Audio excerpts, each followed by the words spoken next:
Alrighty, hello there, this is Talmire. I'm doing Fault Milestone 1. This is during a live stream. There probably won't be many interruptions because there's 3 people here. I'll close my chat again, okay. So let's get into the prologue. It goes very fast, so I'll have to be fast. Does it hurt a lot? Asked the boy, his eyes clouded with concern. No, the girl answered softly, her gaze shifting from the night sky above the boy, cradled in her arms below. You're a terrible liar, retorted the boy, his eyes— okay, I'm not going to be able to read this in time at all. It goes way too fast. Reported the boy's eye focused— like, see? I wouldn't have been able to make it all the way to the bottom. Maybe she'll share a secret or two, the boy hoped. That faint hope in mind. You guys can just read it. I'm not bothering. It's way too fast.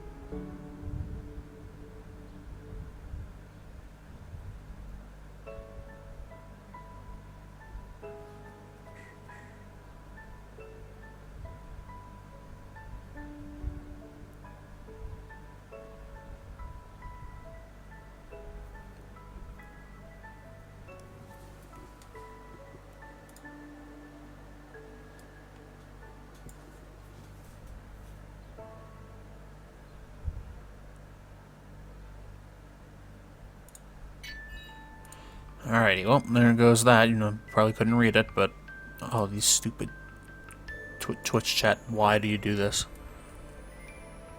We're unable to connect the chat. Shut up. There it is. Okay. Alrighty. Well, that was that. Close the wrong thing. There. Alrighty, let's start. I haven't actually started the game, so I don't even know if it's going to work right. In a time of yore, humankind has discovered mana, a naturally occurring energy source that long pulsed throughout the crust of the world. Humankind utilized mana from the land to craft and create any and all. The art of manifesting mana was known as mana— okay. A hunter could use pyro krav to kill and cook their catch or quarry. An apothecary could use it to increase the potency of their healing potions. A carpenter could use it to strengthen the foundation of a home. Okay. There also existed mana craft, which was hereditary, unique only to certain individuals. The Path Down.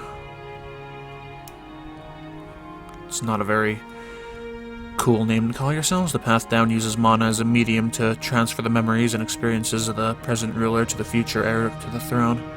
Humankind would deem those in possession of hereditary mana to be monarchs. The propagation of the old king's wisdom through Path Down was evident enough to cement a country's reputation as a formidable monarchy. Centuries ago, hell-bent on expanding their sphere of influence, the monarchies started the period of exploration. Even the great seas were no match for their ambitions. The research of monocraft for large-scale warfare expanded. The populous survival drove one monarchy to expansion, stagnant economy the reason for another. Ambition drew many others. For the few monocraft monarchies that successfully survived, a countless number of lives— oh my god, it's so fast. In the present day, the development of mana-facilitated communication revolutionized an already altered world. The form of communication was known as comtraft. Why does everything have to have traft? People were no longer restricted by the pace of couriers to carry messages. Long-distance communication became accessible to the masses. Education and knowledge became abundant. Secularism grew in popularity among the general public. Enlightenment was abundant in this new era, ushered forth by Comcraft. It's like the internet. Oh my god.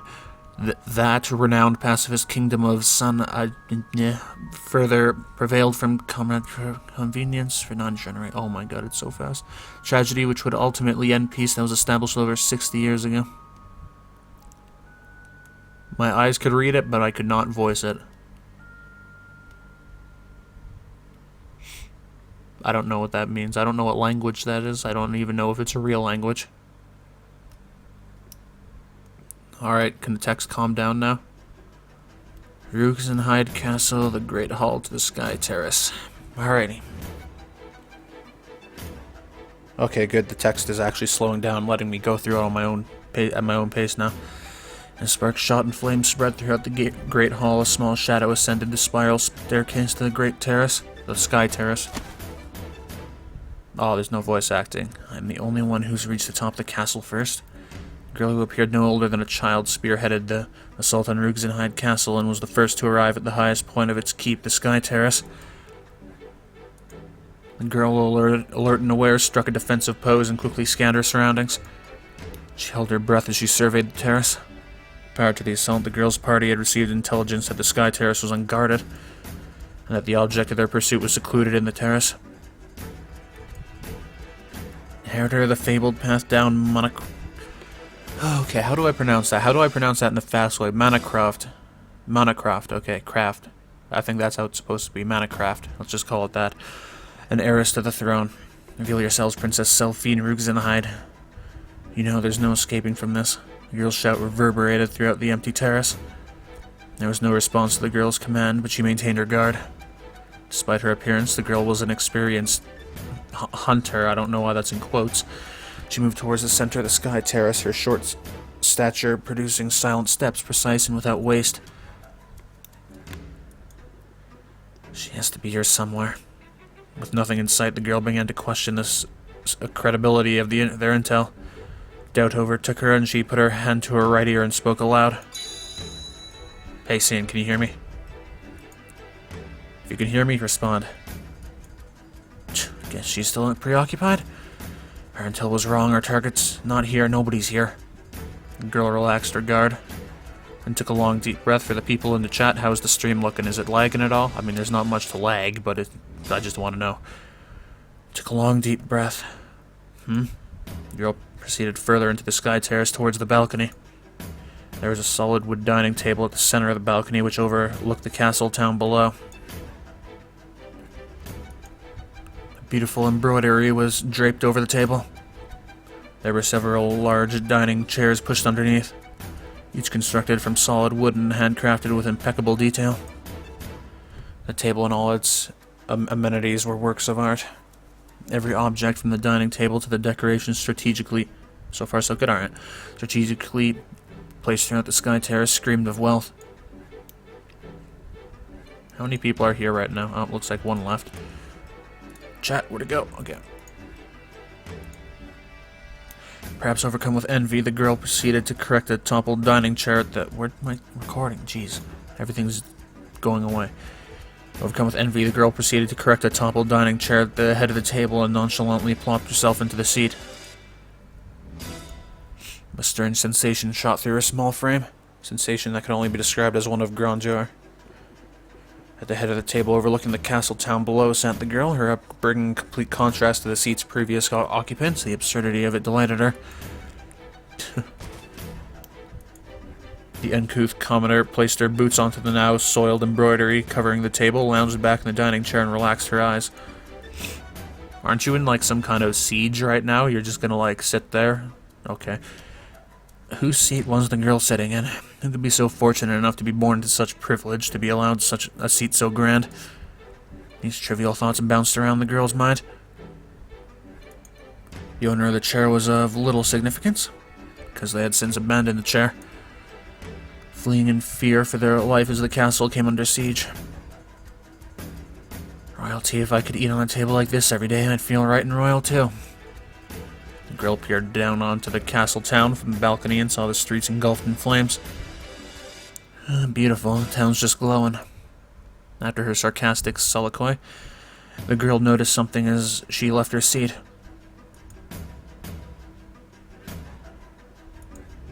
Another girl stood at the entrance from where she had first entered. Mistress Mary, you just wrote Mary, but with an H in it. The girl dressed as a Mary responded to her subordinate's greeting and her special gesture of acknowledgement, an impassive wave of the hand. You enjoy seat, Coco? She asked Mary of her compatriot Coco in a deadpan, almost intelligible manner of speech. Not at all, mistress. Mistress Mary never appears unnerved by anything we do. Coco silently thought to herself. Coco's compatriot apparent Mary appeared no older than Coco herself, graced with a youthful look, but stunted with a child's height. While Coco appeared overly belligerent, Mary appeared to exude an order of harmlessness at first glance. Does she? I mean, she's covered in blood that doesn't look harmless to me. However, her foes are also deceived by her aura of harmlessness. The hem of Mary's cloak was dyed from black to damp crimson with her victim's blood. I'm surprised you made it up here without tearing the hem. Mary tilted her head at Coco's statement, puzzled, an ethereal question mark seeming to float over her head. Coco made no sense. Why ruin a good cloak? No reason, no rush. No rush? If you didn't notice everything's on fire, that's plenty of reason to rush.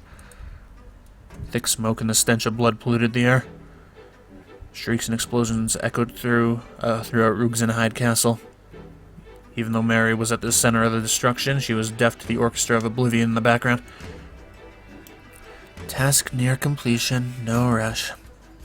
Well, you do have a point, but Coco was at a loss for words, defeated by Mary's simple retort.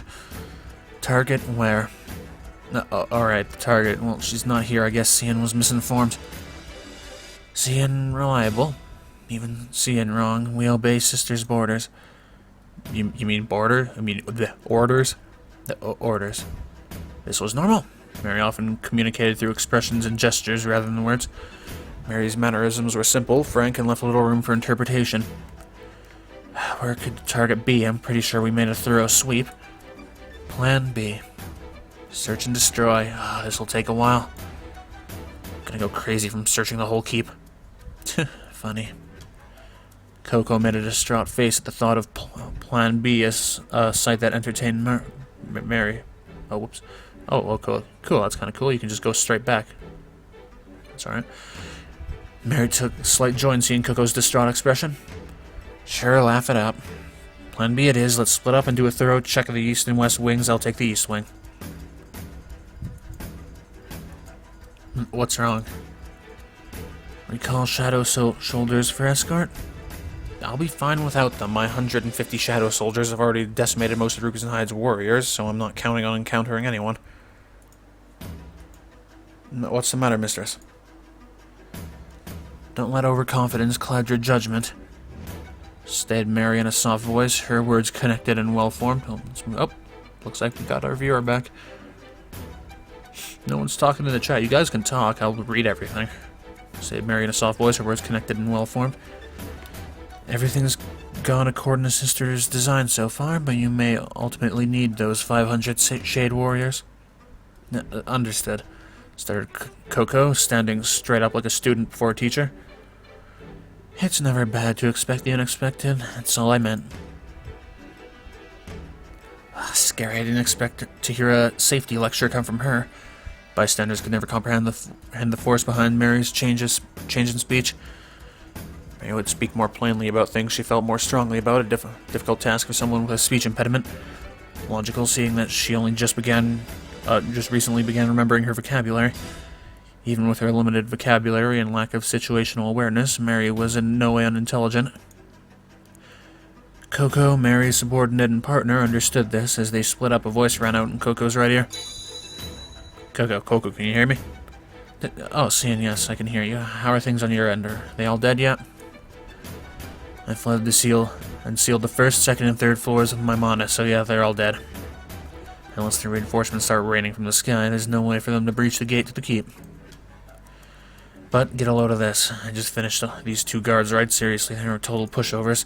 I think I'd get more of a thrill from killing these snoozers in my sleep. Says the person who volunteered to guard the rear. If you wanted action, you should have taken the lead. So how are things going on your end? Fine, change the topic. And that reminds me, you've got some explaining to do, Cian. You said the princess was in the Sky Terrace, but she's not here. She has to be there. If you check the balcony already, then scour the place until you find her. I know already. Alright, I'm gonna be sore from all this tomorrow. A thorough sweep of the terrace won't kill you, young'un. Says you, Cian. Why wouldn't you come up here instead?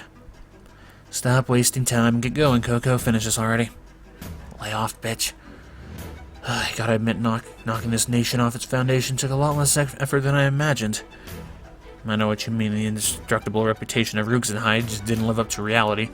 Some symbol of the Crafters Alliance, huh? The fact that Mistress Milano took an active role in the attack probably had a lot to do with how easy it was. If I had to guess, oh, who cares? The mistress is so unorthodox, I have no idea what she's thinking doing this. Have some faith, Sia, it's not like Mistress Milano could have done this on her own without us. Actually, I personally think she could have single-handedly destroyed Rugenheid without us. If I had to describe the mistress in one word, it'd be, shrewd. You've got a point. Alright, then I'm gonna go secure and seal the remaining floors now. Hope you find the target soon. Cian out. Coco out. Mrs. Marion Cian make... Is it supposed to be Cian or Cyan? I'm just gonna go with Cian. Make everything sound so simple. Am I the only one who's feeling a little worried now? Killjoys, the both of them. I was doing just fine without them too. As Coco turned to make her way back to the sky terrace, a flash of light shot out of the corner of the east wing. Coco reacted a moment too late. The head of Coco's staff was sliced clean off. My staff? Coco's staff was made from lightweight alloy. Not especially known for its durability, but still metallic. The edge of a common sword might nick it, but anything shorter wouldn't leave a mark. Is anything shorter? Okay, I don't know what the length of something has to do. Coco's eyes were focused on the weapon's tip as it passed by her head, digging its way into a stone wall before coming to a full stop. An invisible knife? An ice dagger? A monocraft dagger? Coco thought through the possibilities. Whatever type it was, she realized assessing her assailant took precedence. Who goes there? Show yourself. Out from the darkness and into the light emerged yet another girl. A servant to the royals, Coco thought. She wore a purple cloak over a tricolored tunic, both made from fine silk. However, what immediately drew Coco's attention was not the quality of this girl's clothes, but the crest which shimmered around the collar of her cloak. The crest represented her rank in the Minecrafters Alliance. A dual crafter? Okay. The fact the girl couldn't have been older than 20 shocked Coco more than the translucent knife that had been flung at her. Ritona Ray... Why do they have to have, like, these weird, like, pretend foreign names? They're all so complicated. Ritona Rainvasta. Rainvasta, okay, that's easy. Coco didn't know it, but Ritona Rainvasta was royal guardian to Princess Selphine Rugenheid. Where were you hiding this whole time? What are you after? Why do you seek Milady? asked Ritona, having intentionally ignored Coco's question. Knowing that she would not receive a satisfactory reply, Ritona concluded that learning any information regarding the enemy's objective was of the utmost importance. Let's put that there. Okay. Seek Milady? You got it all wrong. Listen, we haven't got a plan. We're only here to brighten Rugenheid up, literally. Now, whether or not we decide to set you on fire is completely up to us. Got it, you're all at our mercy. We're in control now. If you want to live, then you'd better liven up and tell us everything we want to know. If you don't talk, I kill you. Simple as that. Very well. Judging by your attire, I'm going to guess you're a servant around here, right? You wouldn't happen to know where Selphine is, would you? I do know where she is. You do? Great, let's do it then. You tell me where she is, and I promise to spare you. You will? And if I refuse? Well, obviously, if you don't tell me, then I'll kill you. Duh. Aren't my demands pretty simple and motivational? Are you trying to get on my bad side or something? Has the smoke gone to your head? Is your brain too fried to comprehend the situation here? Hold on 1 second. Let's go there. Let's look at that.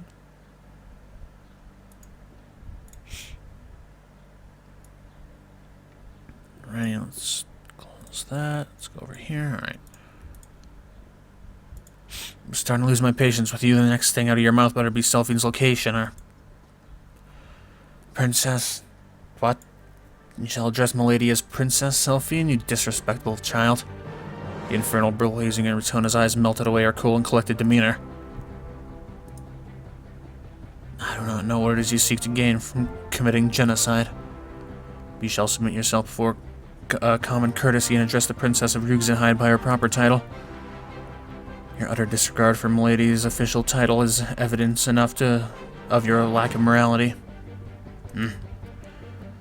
Time for talk is over. Duel me.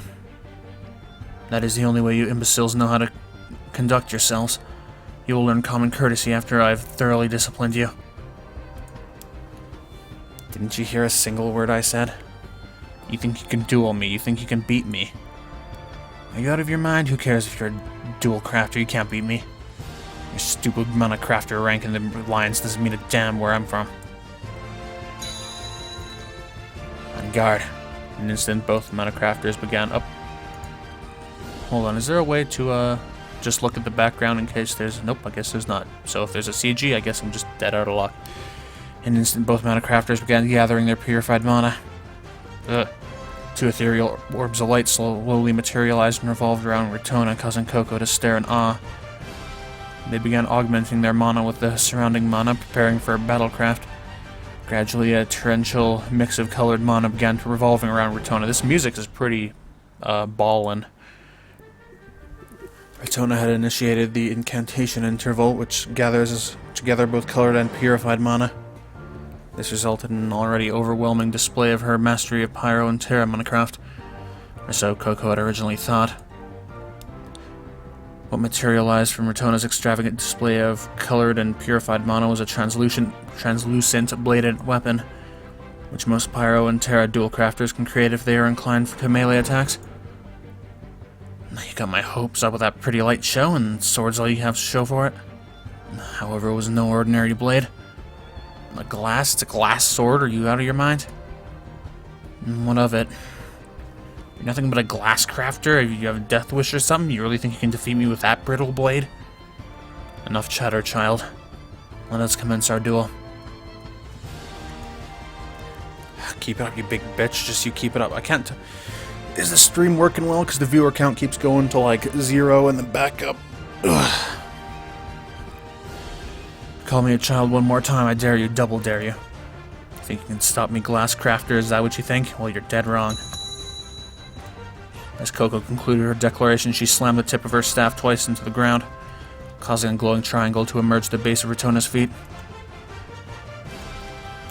She's casting a ranged Minecraft instead of engaging me in melee combat. That'll make your passing as painful as possible. Arise.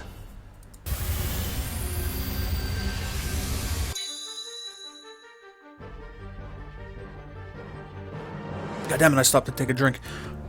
But what is that? What is that? Why did Microsoft Paint open? Okay. Triangle incineration. The silence covered the east wing, followed by a pillar of fire shooting up from the glowing triangle to the ceiling. God, that was loud to me.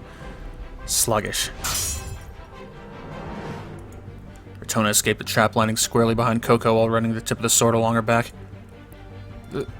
Coco reacted in an instant, leaning forward while kicking hard at the ground to move away from Retona.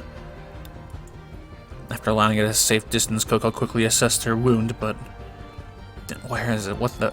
The wound was nowhere to be seen. The agonizing sensation of sharp glass carving through her back gradually dulled and dissipated. How did you... Coco realized then how the wound had vanished. At first glance, Retona's sword would only appear to be made from glass, but it was in fact a lethal weapon of unusual craft. This glass sword is actually crafted from Transidian ore. It's often mistaken for plain glass. A Transidian sword? An ore capable of creating the sharpest edge known to humankind. It really did. But it's almost impossible to forge. Finding the ore without breaking it is impossible. But it can be done. My mastery of Pyro and Terra Minecraft allow for the creation of Transidian weapons, though it takes some time. Why would you bother crafting a sword out of Transidian at all? Don't you think forging a sword out of an alloy would have been easier? What difference does the material make so long as the resulting edged weapon serves its purpose? That's your reasoning for crafting some weird double-edged weapon? In fact, why are you even dueling me with a sword? It makes no sense. I always thought that's what a duel was. You're a little slow in the uptake, aren't you? My battlecraft forte is in melee combat. Retona leapt in an instant. Coco knew she would be outmatched in melee combat, so she tried to gain distance over Retona. Rise, my shadow soldiers! Coco slammed the tip of her staff into the ground once more. The shadow from the staff stretched to the nearest wall, from whence shadowy warriors began to emerge. That's not much of a duel if you're bringing your army. Coco summoned forth 4 of her shadow soldiers. They quickly surrounded and trapped Retona, leaving her no room to escape. This girl can summon shadow soldiers? The very same ones that attacked our castle? Be careful, she's a slippery one. Cut her down before she uses that sword on you. Make sure she doesn't come anywhere near me. Coco raised her staff again, spreading a glowing wave of mana into the air. The glowing halo of mana wafted towards and encircled the 4 shadow soldiers. May my wisdom of Pyre and tarot craft unbreakable chains. Coco's staff made contact with the ground once more, and the halo of mana materialized into a steel chain. How can she create and manipulate that chain from a distance? I need to seal her movements. By the single stroke of her finger, Coco's shadow soldiers attempted to contain and maim Retona. Regardless of her entrapment, she continued to bob and weave between the countless swings of the shadow soldiers' ethereal longswords. I've got her now. Coco's steel chain fell over her shadow soldiers, and they used it to bind and trap Retona. There's no escape this time. I'm gonna enjoy watching you die. Coco and the shadow soldiers closed in on the now chained Retona, clasping hands to one another in the shape of a pentagram. And then, arise. Coco's staff and the shadow soldiers' black swords simultaneously struck the ground at 5 points. From those 5 points, a glowing pentagram formed on the ground where Retona stood.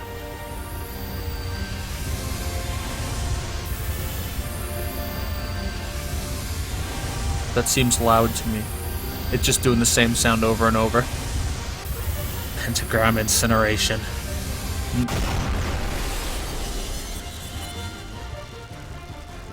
Another pillar shot towards the ceiling in a flash. While a triangle was scorched into the stone ceiling from Coco's first attack, this attack punched a pentagram-shaped hole straight through the ceiling, revealing a full moon floating in the night sky. I burned that bitch to a crisp. What's the matter with you all? It's time to celebrate? Coco's shadow soldiers had ceased to respond to their master's beckoning, throwing Coco into confusion.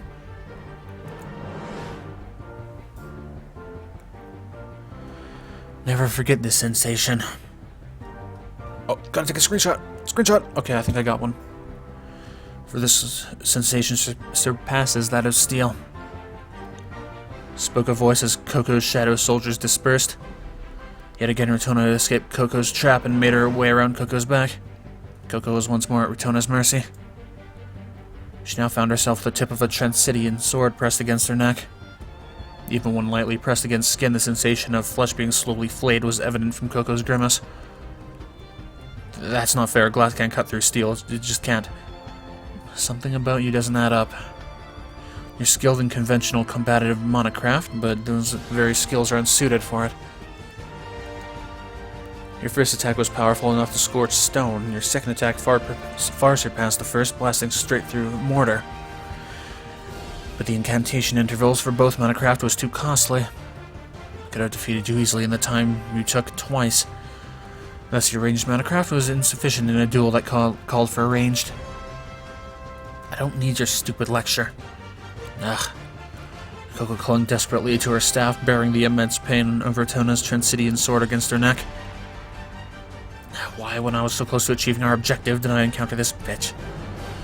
Very well. Your life is in my hands, but I do not wish to spill your blood. I detest using force as a means of resolution. I only desire dialogue to end this needless bloodshed. The pain Coco felt from the sword diminished. Dialogue? Coco reacted to Retona's ultimatum with disgust, but in an instant. You're something else, you know that? Coco reached a conclusion regarding her opponent. She realized that Retona would ultimately choose not to kill her, which brought her to a dark delight. You're a riot. Coco sneered and lunged the tip of her staff down towards Retona's foot. What kind of idiot would want dialogue with the people who massacred her people? Oh, I know. I know who would. You. Indeed, compassion had no place on the battlefield, even from a citizen of a kingdom renowned for pursuing pacifism. Even Retona was well aware of this paradox. She knew she could be forced to take her foe's head. Retona resisted, even struggled against the impulse to kill Coco.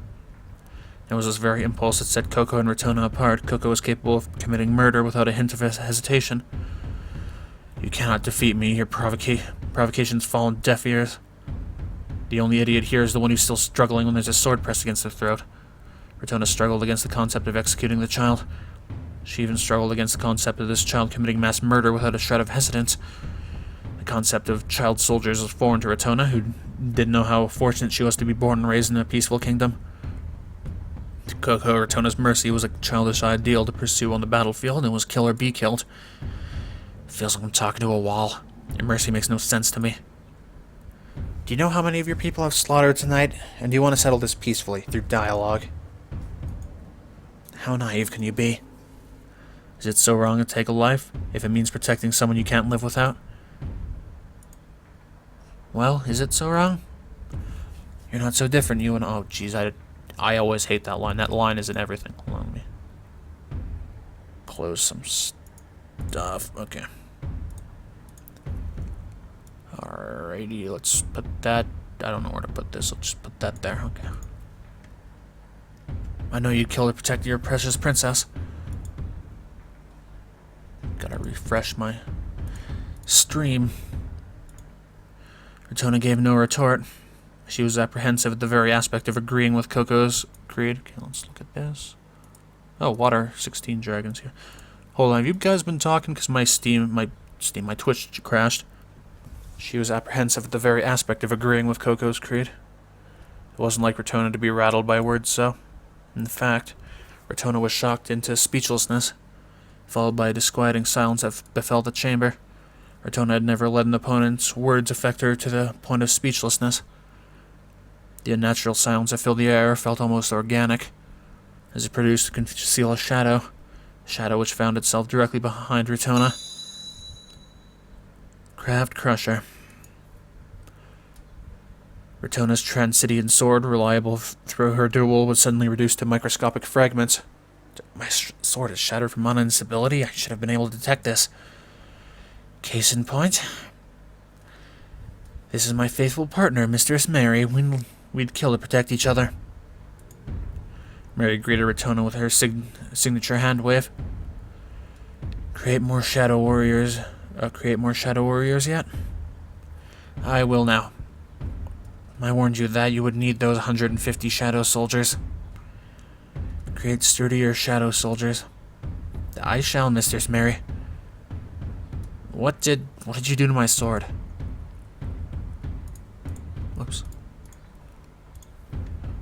Broke it? With Craft Crusher. You can do that? Monocraft destabilization and nullification, but how? It should be an impossible feat. Normally a great deal of time and mana would be dedicated to such a thing. Mary's ability allows her to bypass that altogether. I wouldn't try to understand how the mistress's ability came to be. You've got more important things to worry about. Just know that the incantation interval doesn't apply to any of the mistress's monocraft, but for the rest of us, it does. That just can't be true. It's impossible. Rotona ignored Coco's advice and tried to make sense of it. Despite Coco's firepower, the incantation interval required for each cast left her at a disadvantage when dueling. However, Coco's partner ensures absolute defense. They are the perfect sword and shield. Tables had turned for Rotona. Because of the time she spent demanding Coco's surrender, Rotona's pursuit for compassion, it betrayed her in turn. Forgive me, milady, stay low to the ground.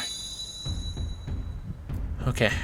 With a wave of Rotona's hand, the hidden glass wall in front of the chamber's gable, fractured then shattered. The sound of glass fragments was all that was audible within the chamber as light reflected off the glass and illuminated the east wing. Princess Selphine, who had been hidden there the whole time, stepped out from the gable and into the blinding light. That's such a weird word. It's really Selphine. Coco immediately raised her staff and began casting an offensive monocraft. Hold on, I thought her staff was... Didn't the head of it get ripped off earlier? I swear the head of it got ripped off earlier. Hold on a sec. Alrighty. But hold on, okay. However, Rotona had already reached Selphine's side by the time Coco raised her staff. Speedy. Why's the man around here stirring so restlessly? Incantation interval? Wait, why is she even bothering to use Battlecraft? 1,000 pardons, milady, but please close your eyes just for a brief moment. Wind slowly gathered into a raging vortex, enveloping both Rotona and Selphine. Coco, get away from there now. The east wing was illuminated with blinding bright light once more. It wasn't the Transcidian battlecraft she cast before. The light dispersed, revealing everything once again except for... Mistress, what happened? What? What happened? Where did they go? They vanished into thin air.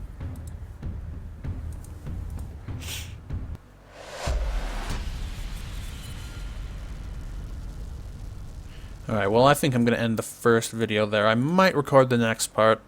I might... How do I save? There's quick save. There's how do I do a good save? There's a good save. Alright, well, let's save that. So that's all for the video. I'm not sure about the stream. I'll probably stay here a little while. Might record another, but I'll probably just sit here and talk to people for a little while. So, thank you for watching, and goodbye. I'll be streaming the next part too, and hopefully I'll make next time I put up my stream video, I'll put like a timer for when it's going to start instead of just starting it immediately, so people actually have a chance to like get ready. But yeah, thanks for watching, goodbye.